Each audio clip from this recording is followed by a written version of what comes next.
ज़िले इंतज़ामिया हैदराबाद पारां हैदराबाद क्लब में एक ॾींहं वारो वर्चुअल मैंगो शो मुनक़िद कयो वियो। मैंगो शो में 20 खां वधीक स्टॉल लगाया विया, जिते सिंधड़ी, सुनहरी, सोनारो, लाल बादशाह, अनवर अटोल, जामन, अनोखा सरदा, लंगड़ो ऐं दशहरीअ खां अलावा 100 खां वधीक मुख़्तलिफ़ जिन्सनि जा अंब नुमाइश में रखिया विया।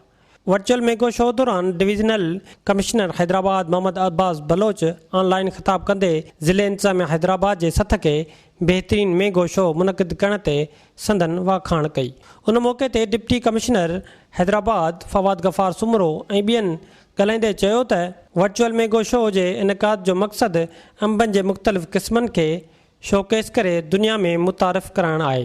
ये आज जो इवेंट मैंगो फेस्टिवल के हवाले से हुआ है, ये मैं समझता हूँ कि बहुत ही अच्छा ये है इवेंट है और इस तरह के होने चाहिए। इससे जो है हमारे आबादगारों को ज़्यादा फ़ायदा होगा, क्योंकि हमारी जो मेन फ्रूट जो है आम, वो पहले तो बहुत ही कम एक्सपोर्ट हो रहा है। अगर इस तरह से 5% के करीब तो जो है एक्सपोर्ट हो रहा है, तो इस तरह से इवेंट से तो हम समझते हैं कि हमारा एक्सपोर्ट भी बढ़ेगा। पाकिस्तान दुनिया में जो 5 नंबर ते पैदावार कंदड़ मैंगो जो मुल्क है, ऐं उन में 60% खां अबो जो पंजाब में थिए थो ऐं 30% खां मथे जो सिंध में थिए थो। त सिंध जो मैंगो जेको आहे उन में दुनिया जी जेके वैरायटियूं असां ॾिसंदासीं त 1000 खां मथे वैरायटीज़ मैंगो जूं आहिनि, ऐं पाकिस्तान जूं जेके वैरायटियूं आहिनि उहे माना तक़रीबन 250 आहिनि। त हिन वक़्तु सिंध में 160 खां मथे वैरायटियूं आहिनि।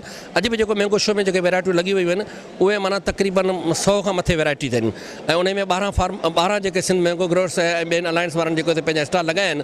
त आउं सम्झां थो त सिंध जे आबादगार खे सिंध जी क्वालिटी प्रोडक्शन जे लाइ कोशिशूं वठणियूं पवंदियूं। सिर्फ़ु असांजे सिंध जो अंब जेको आहे उन जी हिकिड़ी पहचान वधंदी। 5% सिर्फ़ु सिंध जो या पंजाब पाकिस्तान जो अंब एक्सपोर्ट थिए थो, 30 खां 35% ज़ाया थिए थो। असांजो मक़सदु आहे त हिन जी एक्सपोर्ट वधाई वञे, हिन जी सुञाण असीं पंहिंजे अंब जी वधायूं ताकी एक्सपोर्ट वधे ऐं जेको असांजो नुक़सानु थिए पियो उहो ख़तमु थिए। विज़िट कयो अवामी आवाज़ मीडिया ग्रुप जी वेबसाइट awamiawaz.pk।